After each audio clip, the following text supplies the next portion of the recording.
June 1975. New Delhi. The night does not feel like night anymore.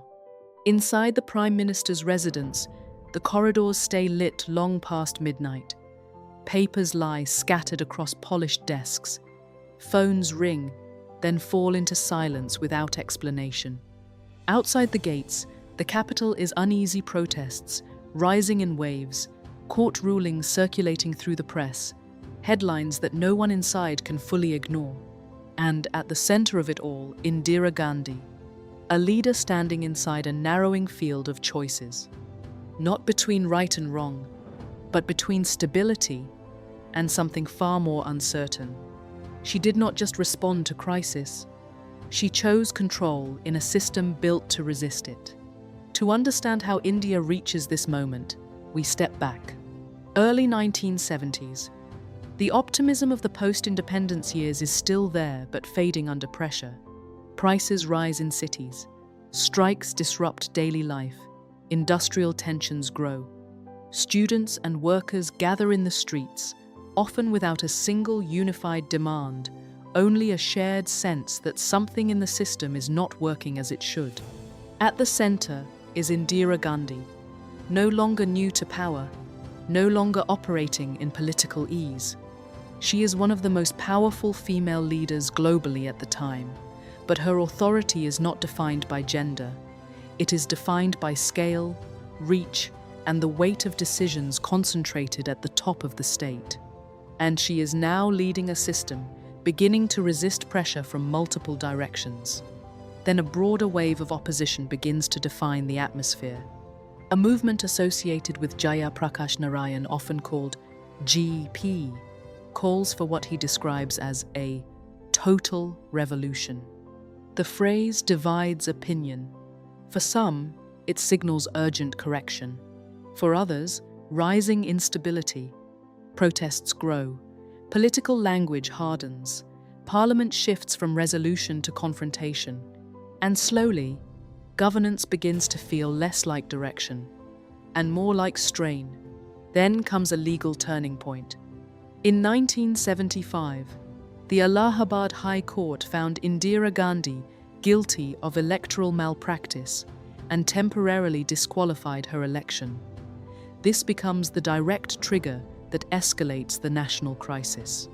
The ruling is widely documented, though its political implications are interpreted differently across historical accounts. What it does immediately is shift the pressure point, because now the crisis is no longer only on the streets. It is inside the constitutional system itself.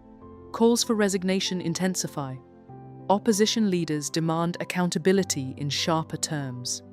And for the first time, the strain is not external alone. It is structural. Inside the Prime Minister's office, meetings extend late into the night. Conversations become quieter, more fragmented. Advisors debate not only what is possible, but what the state can still absorb without breaking down. Some voices argue for restraint and institutional patience. Others warn that administrative control is slipping across multiple fronts. And above all of it, Indira Gandhi remains in the center of competing pressures, absorbing arguments, weighing consequences that are no longer purely political, but deeply structural. Reconstructed accounts describe the Prime Minister's residence less as a home and more as a constant decision-making space. Documents move continuously. Security briefings interrupt conversations. Communication lines stay open to senior officials and close advisors, including Sanjay Gandhi.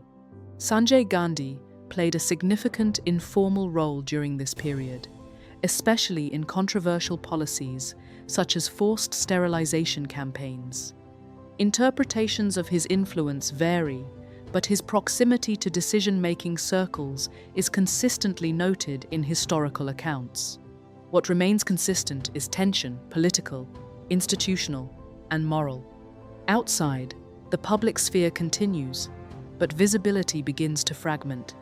Newspapers still print, but under growing pressure. Press censorship is imposed, and newspapers require government approval before publication. Some editions are delayed, altered, or partially withheld, creating moments of silence that readers immediately notice.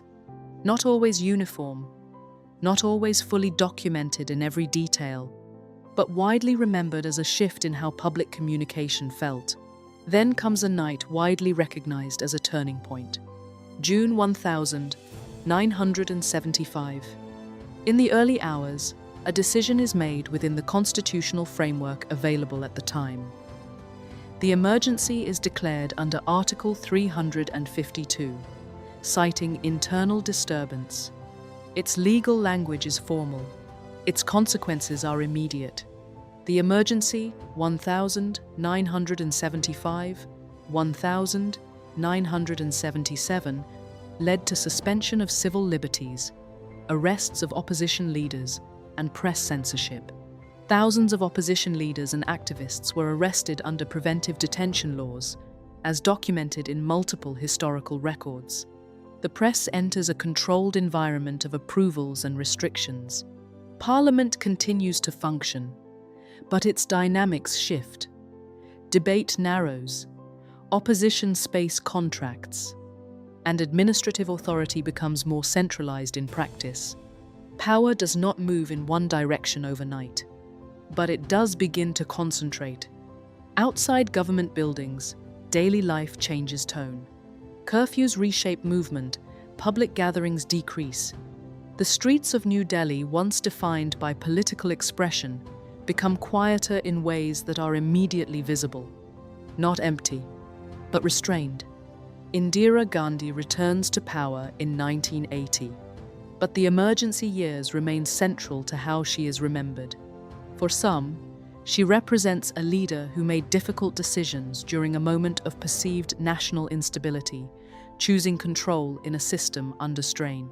For others, she represents how concentrated authority can reshape democratic space in ways that outlast the crisis that produced it. Leadership under pressure reveals decision thresholds. Crisis can justify expansion of power. Centralization increases efficiency and increases risk. Leadership choices can reshape institutions, not just outcomes. Authority must constantly balance control versus legitimacy. History rarely preserves leadership in simple categories. It preserves consequences. It preserves lived experience. And it preserves the tension between stability and freedom inside institutions under pressure. In the end, this story is not only about one decision made in June 1975. It is about what happens when urgency compresses political space, and when the line between stability and control becomes thin enough that a nation can feel the difference, only after it has already shifted. If this story moved you, there are more like it on this channel. Subscribe, and we'll see you in the next one.